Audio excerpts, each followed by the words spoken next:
చూడండి, ఇప్పుడు నేను టమాటో మాంసం చేస్తున్నాను అనమాట. ముందుగా ఉల్లిపాయలు వేపుకుంటున్నాను. ఒక పెద్ద ఉల్లిపాయ తీసుకున్నాను.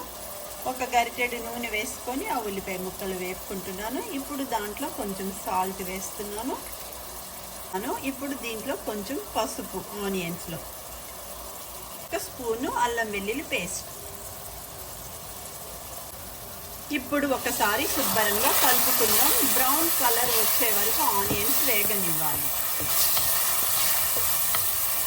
ఇప్పుడు మటన్ వేస్తున్నాను చూడండి.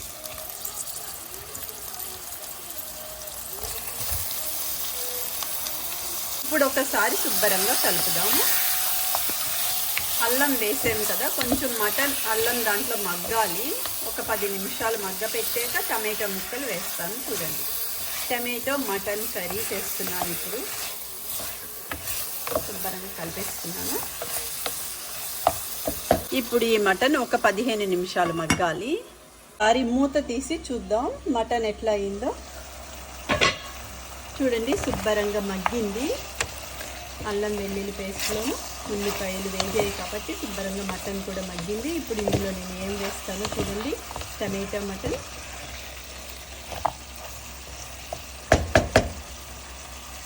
ఇప్పుడు నేను టమాటో ముక్కలు వేస్తున్నాను. టమాటో మాంసానికి టమాటో ముక్కలు ఎక్కువనే వేయాలి.